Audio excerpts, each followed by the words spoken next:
Oi, gente. No Show Business de hoje, o assunto é agrobusiness. Para uma conversa sobre isso, está conosco André Guillaumont, CEO da Brasil Agro. Fique com a gente.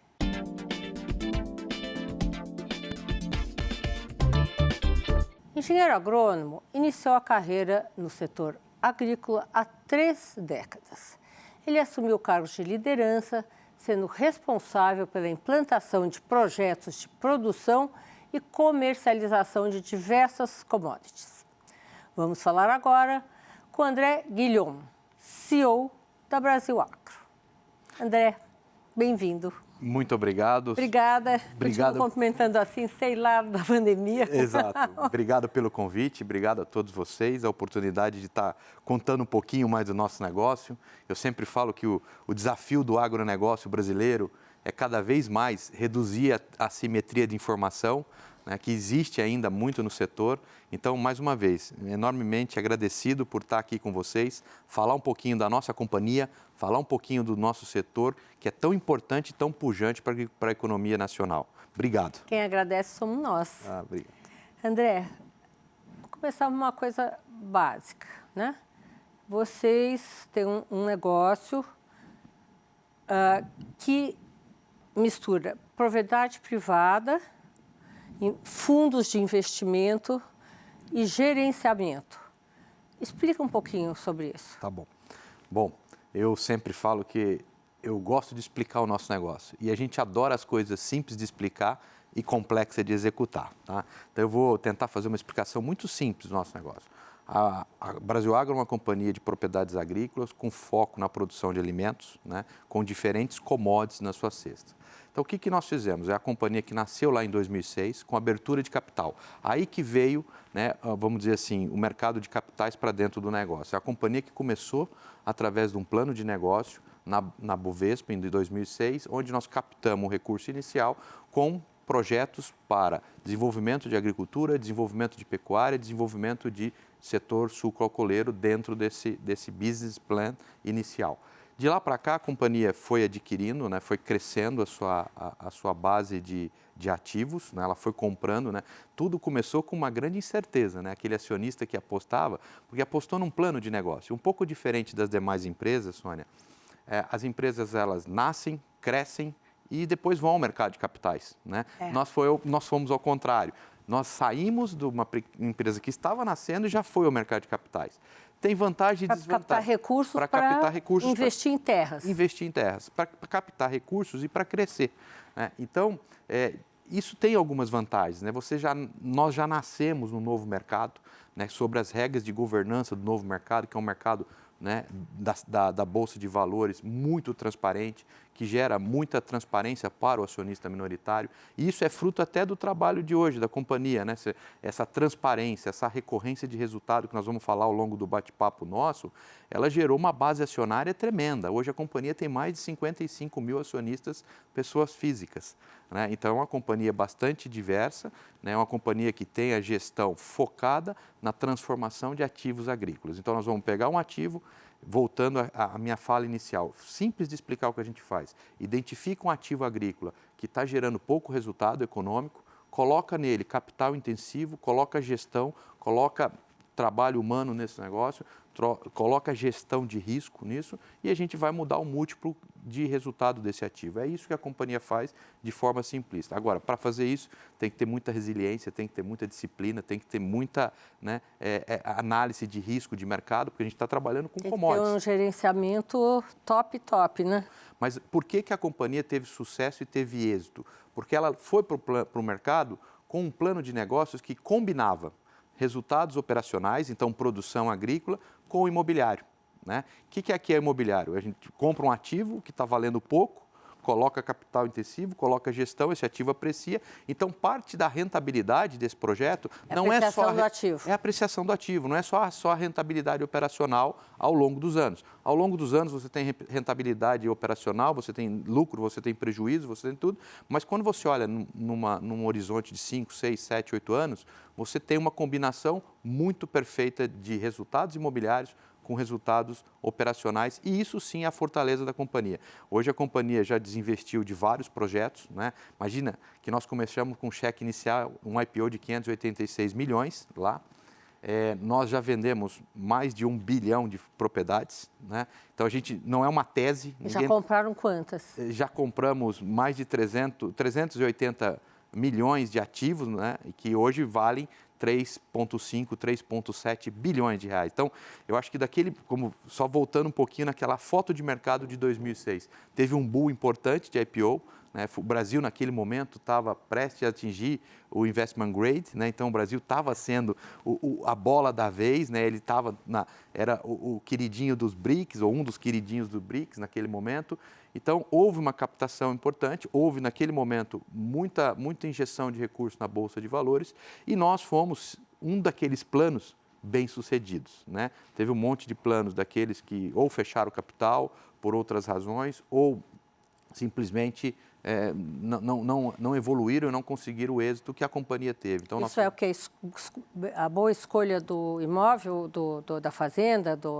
Eu atribuo isso a 3 pilares que para nós são basilar em qualquer organização: pessoas, processos e estratégia.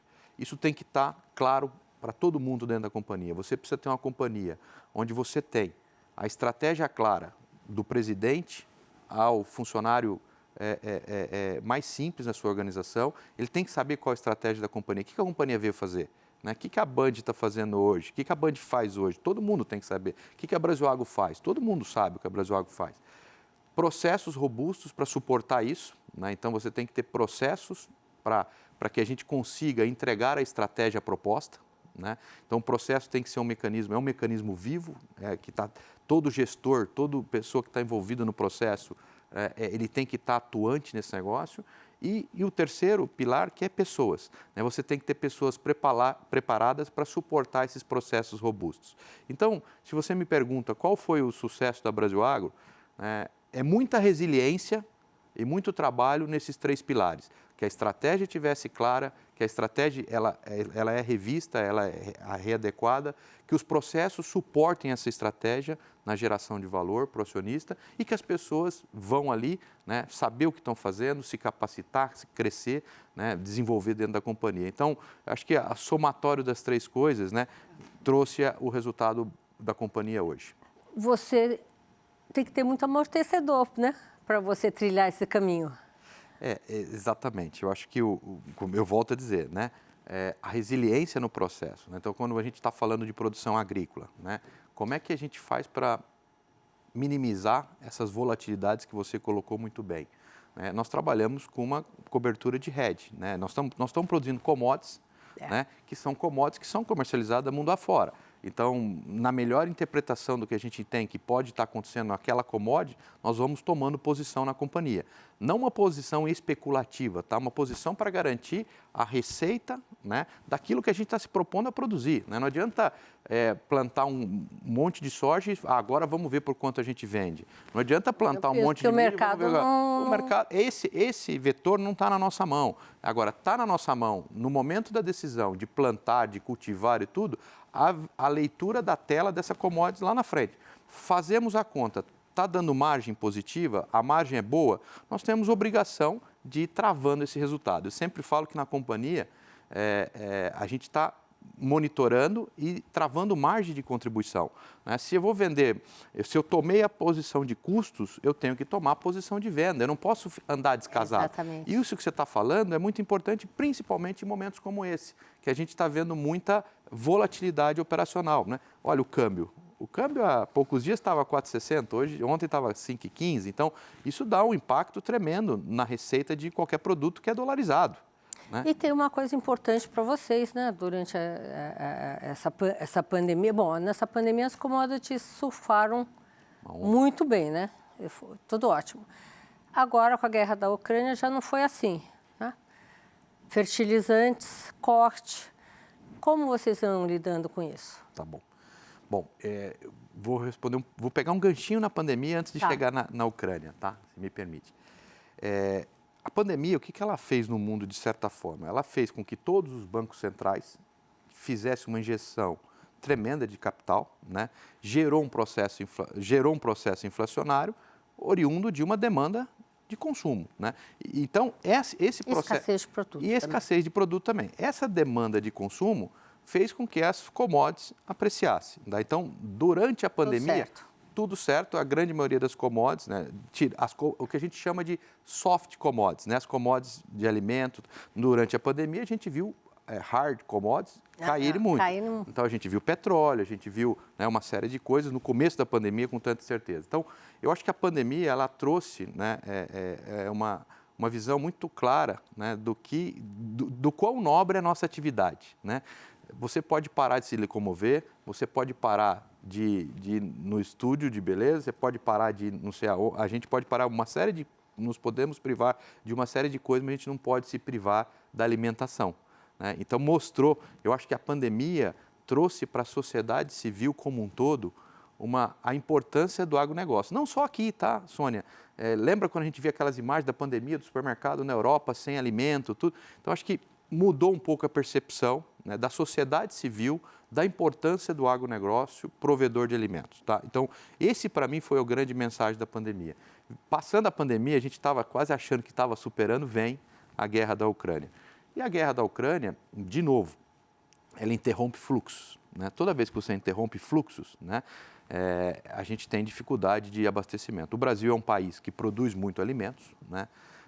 O Brasil, ao longo dessas 3 décadas que você falou na nossa introdução, quando me graduei na Exalc, o Brasil produzia 65 milhões de toneladas de grãos. E nós estamos falando há 26 anos atrás, 27 anos. Hoje o Brasil produz mais de 260 milhões de toneladas de grãos. Ou seja, o Brasil saiu de 60 e foi para 260 em 25 anos, vamos falar, mostrando a resiliência disso. Esse crescimento do agronegócio brasileiro, né, tão pujante, ele não foi acompanhado pela indústria de fertilizantes. Exatamente isso que eu te perguntar. Tá. Então, por quê? Algumas razões naturais e algumas razões de pensamento de longo prazo, na minha leitura. Tá? Razões naturais. O fertilizante é um recurso natural, né? Você tem potássio ou você não tem potássio. Você tem minério de fósforo ou você não tem.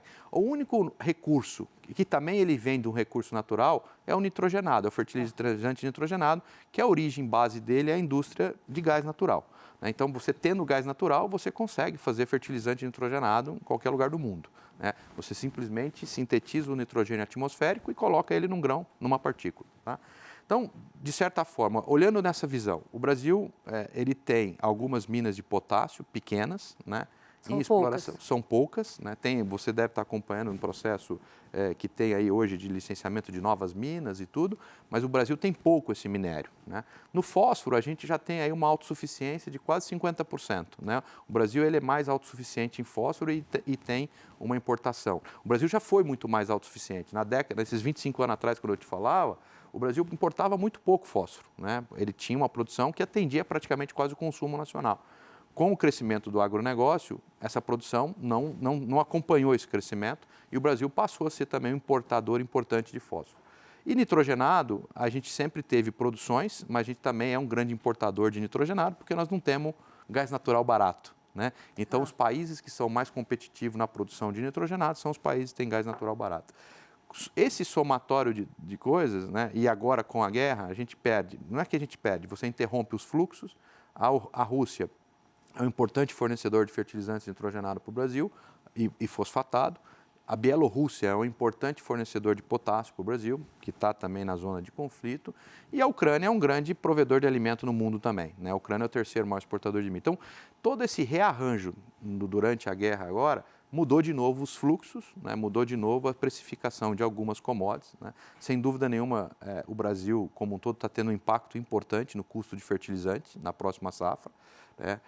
Não tenho dúvida nenhuma, por mais que o conflito se resolva amanhã, não tem tempo hábil, né? Para que tudo chegue ao normal, para que se restabeleça fluxos, então a gente vai ter sim uma próxima safra agrícola brasileira. Eu não diria que a gente vê alguma restrição de fornecimento, mas a gente vê um preço de formação de custo muito mais elevado. Olha, André, você, enfim, nos informando aqui de tanta coisa, né? Eu fiquei pensando o seguinte, por que as fábricas de fertilizantes brasileiras acabaram quase todas fechadas? Houve uma época que o Brasil resolveu investir em fertilizante. E eu não consigo lembrar o nome da empresa, mas o slogan era Adubando dá. Amaná. Amaná. Era exatamente isso. E isso foi minguando. Qual foi o start disso? Qual foi o problema? Eu lembro a Bunge tinha uma emporiação de fertilizantes enorme no Brasil. O que aconteceu? Bom, eu vou tentar, eu fui do setor, então eu posso te falar isso com um pouco de propriedade. Que eu tô te perguntando. O setor, ele tem, vamos dizer assim, a mineração, a produção, né, e a comercialização. Então, essas empresas, né, Maná, Copas, Fertibras, IAP, Takenaca, a grande maioria dessas empresas, o que elas sempre fizeram? Elas compravam matéria-prima, né, misturam os nutrientes, nitrogênio, fósforo, matéria-prima nacional. Comprava matéria-prima nacional ou importava já no caso do potássio desde lá de trás. Tá? Então elas compravam matéria-prima e misturavam isso, né? E vendiam isso no mercado doméstico. Essa atividade ela teve muita concorrência, muita competição. E as empresas que sobressaíram nisso foram as empresas que tinham a produção de matéria-prima também. Então, houve no setor de fertilizantes uma consolidação muito grande nos anos 2005, 2006. Para não dizer uma guerra, né? Para não dizer uma guerra. Então, houve uma consolidação, grande parte dessas empresas que nós falamos aqui, elas foram consolidadas em grandes multinacionais, né, que são produtoras de matéria-prima também. Né? Então, elas passaram, o setor tinha uma redução de margem importante e tinha que estar na produção de matéria-prima. Isso que aconteceu no Brasil.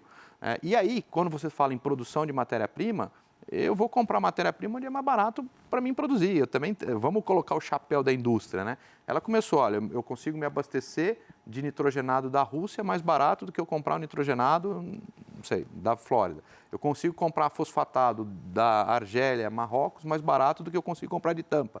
Então, a gente criou-se aí o que a gente sempre imaginou que era o correto. Um mundo globalizado, os fluxos são fluidos, né? E a pandemia e a guerra mostrou para a gente que o mundo não é tão fluido assim, né? E acho que as empresas... E não vai voltar a ser, né? E não vai voltar a ser. Então, acho que todo mundo, tirando aqui meu chapéu de Brasil Agro, mas nós como sociedade civil, vamos ter que repensar um pouco a questão dos fluxos, né? A gente viu pandemia, a gente viu uma série de coisas, né? Medicamentos, equipamentos hospitalares, agora a gente está vivendo o fertilizante com a guerra, né? Imagina, nós estamos vivendo o fertilizante com a guerra, mas imagina o europeu, está vivendo o problema da falta de trigo na despensa de casa, né, porque a Ucrânia e a Rússia são grandes fornecedores de trigo. Então, assim, o que mostra para a gente a preocupação que nós temos que ter como sociedade civil, Sônia. Autossuficiente em termos talvez alimentares, não seja ser autossuficiente a palavra, mas a gente precisa ter, o mundo vai passar a ter, na nossa leitura, estoques de passagem que permitam você se regular um pouco melhor. Né? O que mostrou para a gente a pandemia, o que mostrou para a gente aquele acidente no canal de Suez com aquele navio, ou o que mostrou para a gente agora a guerra da Ucrânia, que esses fluxos, eles são não tão fluidos assim. E o estoque não pode ser tão baixo. Exatamente. E para ter uma reprecificação dos estoques de passagem, você tem uma produção que é finita, né, que está crescendo um yield pequeno ao ano. E você tem uma reprecificação dos estoques de passagem. Até que esses estoques sejam reprecificados, é um pouco do que a gente acredita, que nós vamos ter um bom preço de commodities até que isso reprecifique. Né? Reprecifique não em patamares de preço, reprecifique em volumes. Então, acho que é isso que um resumão da guerra. André, vou te interromper só um minutinho, tá? Já já a gente volta. Gente, no próximo bloco tem mais conversa com André Guillaumont, CEO da Brasil Agro. Não saia daqui.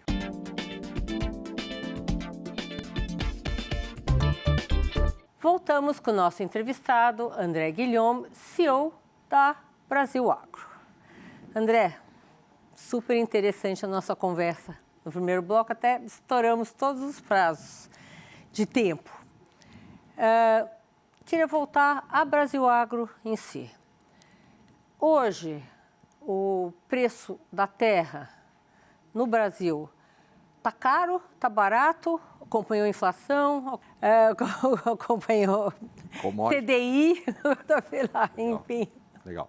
Bom, ótima pergunta. Isso é uma coisa que a gente acompanha no dia a dia, que é o reflexo da nossa ação na Bolsa e tudo.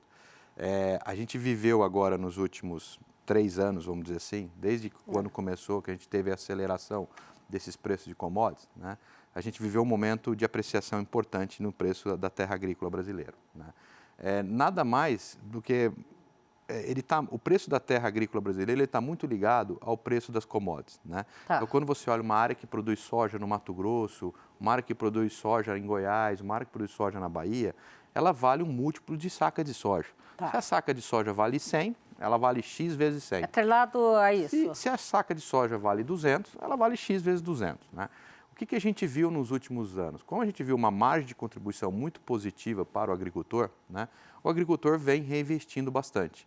E o agricultor, quando a gente fala reinvestir, é melhorar o parque de máquina, gastar com armazenagem, com verticalização de produções, algumas coisas, e basicamente também com crescimento e expansão de terras, de áreas, né? Então, isso tem feito com que o mercado tenha sido muito líquido, né? E todo mercado que é líquido, que tem liquidez presente, ele tem apreciação, né? Quando você fala o mercado imobiliário de São Paulo, se ele tiver muita liquidez, os apartamentos vão subir de preço, né? Então, e o mercado ele tem sido líquido nos últimos anos.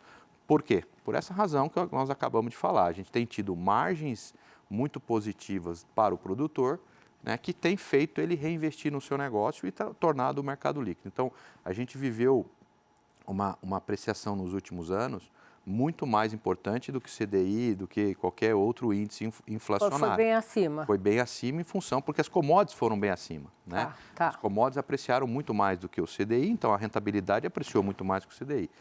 No médio e longo prazo, a terra, ela sempre vai corrigir mais do que a inflação. Tá? A terra, isso é histórico? Isso é histórico. A terra, no fundo, Sônia, vamos tirar o momento de euforia de tudo que nós estamos vivendo nos últimos 5, 6 anos de preços bons de commodities, mas vamos olhar para trás também, né? A terra, quando ela não está, como você não tem essa geração tão grande de renda, né, ou essa rentabilidade tão alta, ela também passa a ser um ativo muito defensivo, né, como reserva de valor. Então, se o mundo acabar, você tem onde plantar, morar e fazer autossustentação. Você tem um ativo muito líquido na mão, né? Então, é aquele ativo que a humanidade vai precisar de alimento. A gente está falando de Brasil, a gente está falando de um país com as limitações, né? Todas as limitações que a gente vem vivenciando, as limitações que a sociedade vem se autorregulando, né? E isso vai colocando cada vez mais um colchete, né, um fechamento na disponibilidade de superfícies agrícolas. E isso, sem dúvida nenhuma, vai trazer, né, numa curva de médio e longo prazo, uma apreciação de commodities, né? André, você tem ideia assim, do que existe de terra disponível, não utilizada de maneira produtiva e própria? Que já está desmatada, já está lá, já foi usada e ninguém usa para nada. Você tem uma ideia de quanto que tem? Bom, vamos lá. Esse número aí eu vou dar um range, né? Vou dar um intervalo, né? Mas esse número em função de levantamentos da Embrapa, né? Levantamentos do próprio USDA, né? O Departamento de Agricultura dos Estados Unidos, e levantamentos também da própria FAO, né? Vou tentar dar um raio-x de onde está essa terra para você. O Brasil agrícola, esse Brasil pujante que nós conhecemos, que produz tudo, esse Brasil nessa safra produziu em 72 milhões de hectares, né? Olha só, o Brasil tem 2 milhões de hectares. O Brasil é um território de 850 milhões de hectares. Lembra lá da escola? 8 milhões, 500 mil quilômetros? Então, isso são 850 milhões de hectares. Então, o Brasil com 72 milhões de hectares, a gente está produzindo em menos de 10% do território nacional. Então, toda essa pujança agrícola do Brasil, ela é feita em menos de 10% do território nacional. Tá? Bom, o que mais que tem no Brasil? A gente tem um setor pecuário, né, que você conhece, que ele é pujante também. O setor pecuário, ele ocupa uma extensão de aproximadamente 190 milhões de hectares. Então, vamos lá, 850, tira 70 da parte agrícola e tira 190 da parte pecuária. Tá? Desses 190 de pecuária, Sônia, te respondendo essa pergunta, ou seja, aí dentro dessa pecuária tem o pampa úmido, né, que é pastagem natural, tem o pantanal, né, e tem as áreas que foram antropizadas para utilização com atividade pecuária. Quando a gente soma isso tudo, desses 190 milhões, e segundo esses organismos que eu acabei de citar, nós temos aí entre 45 e 50 milhões de hectares dessa pastagem que ela hoje é subaproveitada. Né? Foi o que eu imaginei. Então olha só, olha que, por isso que é empolgante falar de agronegócio no Brasil. Você tem a capacidade de quase colocar outro Brasil agrícola só ocupando essas áreas antropizadas. De quem são essas áreas? Essas áreas, elas estão, vamos lá, dos 190, como eu te falei, grande parte é Pantanal, uma parte é Pampa Úmido, outra parte é regiões montanhosas, que não são regiões que têm aptidão agrícola. Né? Essas áreas são de pecuaristas, né, que cada dia mais a expansão da agricultura está indo sobre essas áreas, né, ela está avançando sobre essas áreas, ela está transformando nessas áreas. Essas áreas são de vários pecuaristas no Brasil, distribuída grande parte dessa concentração. Ela está no norte do Mato Grosso, ela está em Goiás, ela está no sul do Pará. Né? A concentração majoritária dessas áreas com aptidão agrícola estão nessas regiões. Então, são subaproveitadas ou não? Sem dúvida nenhuma. Né? Quando a gente olha os índices zootécnicos, que a gente chama agora de zootécnico, quando a gente fala de pecuária, os índices zootécnicos brasileiros são muito baixos. Né? A capacidade de produção de quilos de carne por hectare ano é muito baixa. A capacidade de lotação... Por que isso? Eu acho que isso é um processo que vem de longa data, mas a pecuária... Falta de investimento? A pecuária tem hoje exemplos também. Tem pecuaristas modelos que tratam o seu pasto como o produtor trata uma lavoura de soja. E tem o pecuarista que ainda utiliza o pasto de uma forma mais extrativista. Né? E esse extrativismo, ao longo dos anos, ele vai exaurindo o solo e você vai criando um ciclo de pobreza. Né? Você tira nutriente do solo, produz carne, tira nutriente do solo e não repõe nutrientes. Essa não é a foto da pecuária moderna. Hoje a gente já tem pecuária com grande intensidade, com adubação. Né? O pecuarista moderno hoje, ele já trata a pastagem dele como o agricultor trata a sua lavoura. Né? Isso está mudando também. Toda vez que isso muda também, te libera mais áreas ainda da produção de carne para a área agrícola. Né? Quando você intensifica a sua propriedade, você coloca fertilizantes na pastagem, você consegue colocar 2, 3 vezes mais a carga animal que você tem lá. Né? Então, aí eu posso tomar a decisão. Eu quero ter 2, 3 vezes mais a carga animal ou eu quero manter a minha carga animal num pedaço e utilizar a outra parte da propriedade com a agricultura. E é isso que está acontecendo muito no Brasil. Né? Então, grande parte dessa pecuária está migrando para a produção agrícola. Essa conta que eu falei de hectares são áreas privadas. O Brasil é um país que preserva muito, né? Que tem muita preservação. Eu acho que fóruns como esse a gente tem que aproveitar para falar. O Brasil é um país que preserva mais de 66% do seu território nacional. É aquilo que eu falei, o Brasil, a agricultura nossa está em 9% do território. O Brasil preserva 66% do território, através de parques, reservas, terras indígenas e a própria obrigação legal que tem o produtor brasileiro de preservar. André, vou te interromper só um minutinho, tá? Voltamos já já. No próximo bloco, tem mais conversa com o André Guiomon, CEO da Brasil Agro. Não saia daí.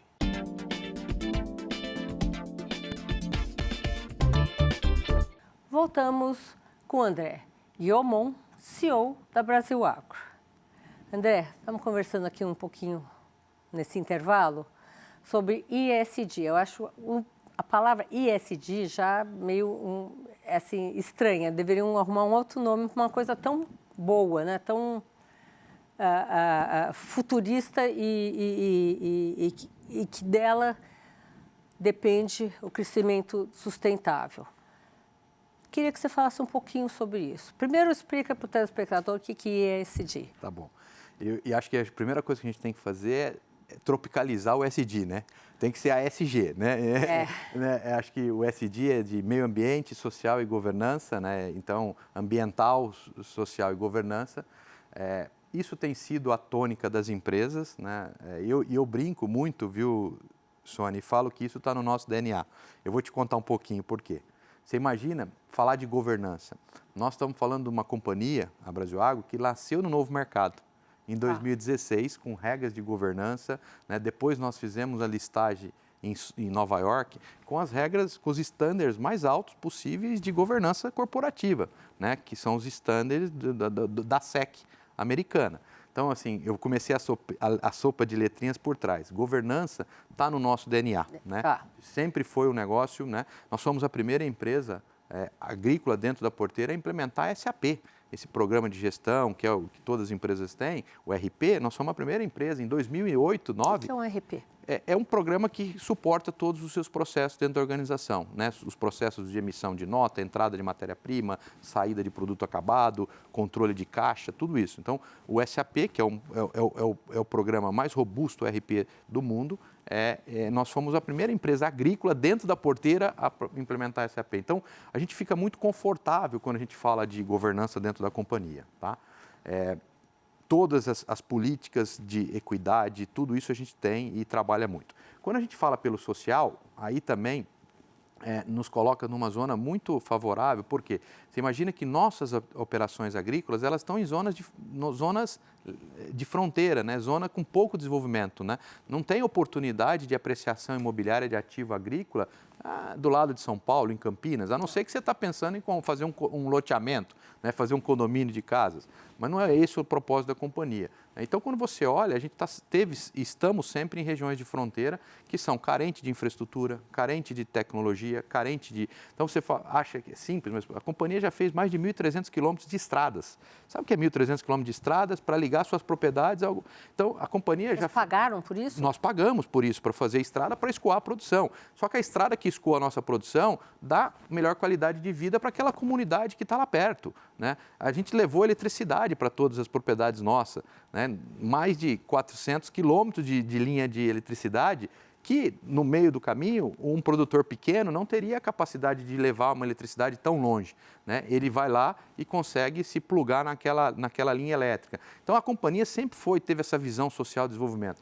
E também a parte de educação. Você imagina, levar o RP que eu falei para você, levar o SAP para lá. Não adianta nada, como eu te falei no primeiro bloco, estratégia, processos e pessoas. Não adianta a gente ter isso lá no Piauí se a gente não tem pessoas capacitadas. Então, a gente sempre olhou com esse viés muito claro da capacitação das pessoas dentro da organização e das suas famílias. Então, para levar uma pessoa para operar esse sistema lá no Piauí, eu preciso levar ele numa condição que ele tem escola para o filho dele. Então, a companhia sempre investiu muito nisso, né? Eu brinco e falo que no social a gente investia de ouvido. A partir de quase 3 anos atrás, a gente criou o Instituto Brasilagro, onde a gente destina até 2% do nosso lucro líquido em projetos com foco educacionais, né? Então, nas regiões que vocês atuam. Nas regiões que atuam. Então, sei lá, escolas, nós fizemos quase uma dezena de escolas, mas a gente viu que precisava mais, precisava capacitar, precisava treinar. Então, o Instituto, ele veio, né? Eu falo sempre, a gente tocava de ouvido, passou a tocar de partitura, né? Agora a gente tem um Instituto, né, que tem começo, meio e fim todos os programas, né? Tem um acompanhamento muito mais didático, tem uma seleção dos programas que entram, tem análise de IDEB, análise de IDH para você adotar ou não escolas em municípios, né? Então, a gente criou, né, através da Ana Paula, que é a diretora do Instituto, um programa que suporte esses novos projetos educacionais. Então, comecei da governança, falei do social, que a gente tem muito forte, e vou falar do ambiental, né? Uma empresa de transformação de áreas, ela sempre esteve muito presente com os órgãos ambientais, né? A gente tem muita ligação com os órgãos ambientais porque nós temos, por exemplo, unidades de produção que são vizinhas de parques nacionais. Te dou um exemplo. Nós temos uma unidade em Goiás que é vizinha do Parque Nacional das Emas. Os nossos caminhões bombeiros trabalham preservando o fogo na cana, mas em determinada época do ano eles trabalham combatendo incêndios florestais nos parques. Porque nos parques não tem recursos. Porque os parques não têm recursos. Você imagina, essa unidade ela tem quase 5 caminhões bombeiros. A gente vai para o Maranhão, numa operação que a gente tem, essa unidade tem mais de 10 caminhões bombeiros. O Parque Nacional que tem criado lá não tem nenhum caminhão bombeiro, né? Então, a gente tem essa parte ambiental, né? Eu falo que ela está muito ligada conosco, né? A gente sempre teve a proximidade com os órgãos públicos, né, de licenciamento, né? Você sabe que os processos de licenciamento agrícolas são processos longos, morosos, você tem estudos de impacto ambiental, você tem vamos dizer, a comunidade civil participando, você tem... E a gente sempre fez isso na companhia, né? Então, a gente está muito, eu diria que a Brasilagro muito preparada para o tema de ESG, né? Não tenho dúvida, e o setor agrícola também muito preparado, porque, no fundo, vai ser uma conta de compensação, né? Quem emite e quem sequestra. E nós estamos falando de um setor, que é o setor agrícola, que é um setor que tem o drive de sequestrar. Né? Então, eu acho que a gente tem que se posicionar mais, a gente tem que trabalhar cada vez mais para se tropicalizar a metodologia de mensuração de emissão e sequestro. A gente tem feito isso na companhia, o Brasil tem feito isso bastante também, mas isso, sem dúvida nenhuma, ela vai ser uma... eu sempre falo que a sociedade civil vive de ondas, né? Eu vi um pouquinho antes, né, de entrar na entrevista, você falando com uma colega, né, da Procter, e ela falando da questão de equidade e tudo isso. A sociedade, ela vive ondas. As ondas passam, mas elas não deixam a sociedade no patamar antigo, elas colocam a sociedade num patamar novo. Então, a onda de equidade, a onda de discriminação racial, a onda ambiental, isso tudo vem... A barra ambiental subiu, sobe, a barra governança subiu, a exatamente. barra... Quem não entrar nessa está morto. E não vai ter o que tinha no passado, né? Você lembra, na década passada, uma discussão de trabalho escravo contemporâneo. Que empresa hoje pratica isso? Ninguém mais, né? Então, as ondas, movimentos da sociedade, eles vêm, eles passam, mas eles colocam a sociedade civil em outro patamar. E qual é a foto do Brasil hoje nesse processo? Bom, o Brasil, ele tem feito alguns avanços muito importantes, tá? Eu vou te dar um exemplo. O Brasil foi um dos países que foi primordial a adoção do CAR, que é o Cadastro Ambiental Rural. O CAR, ele veio sem sombra de dúvida para tirar um raio-x de todas as propriedades no Brasil. Ele é um raio-x, né? É como se você fosse um laboratório, fizesse um exame de tomografia, é você fazer um CAR da sua propriedade. Ela vai te mostrar os seus ativos, o seu passivo, que você tem que recuperar, tudo isso. Então, assim, a foto do Brasil hoje a gente está num processo, o CAR praticamente finalizado em todos os estados da União. A gente está num segundo momento agora, né, que é a implementação dos PRAs, né, que é o Programa de Regularização Ambiental, que as secretarias também estão implementando, que é muito importante, né? O cadastro, ele te fala, você tem um passivo aqui, e agora o PRA, que é o Programa de Recuperação Ambiental, ele vai te falar como você vai recuperar esse passivo. Esse, para mim, é o passo primordial para que se você se habilite a ter crédito ou não. Óbvio que as grandes corporações, as grandes organizações já estão fazendo isso, né? Nós já fizemos isso tudo, já fizemos isso tudo. Os pequenos estão indo, Os médios? Os pequenos estão indo também. Os pequenos estão indo através de cooperativas, através de associações, através do próprio trabalho que tem feito o MAPA, que tem feito o Ministério do Meio Ambiente, está tendo uma adequação. Agora, a gente tem que sempre lembrar, né, Sônia, que a política ambiental brasileira, ela é única, mas a resolução da CONAMA, mas você tem a particularidade da aplicação delas em função das secretarias estaduais. Então, aí você tem secretarias estaduais com diferentes níveis, né, de adoção do PRA ou de finalização do CRA. Mas eu acho que, de certa forma, a gente, como sociedade civil, está crescendo bastante nesse tema. Muito obrigada pela sua entrevista, André. Namastê. Espero vê-lo outras vezes por aqui. E queria que você deixasse uma mensagem agora para o nosso telespectador. Eu que agradeço mais uma vez a você, né, a Bandeirantes, né? Eu sempre falo que nós, como gestores agrícolas, temos que, cada vez que tiver um espaço como esse, aproveitar para reduzir a simetria de informação do setor, né? E esse bate-papo de hoje vai ajudar muito a reduzir a simetria.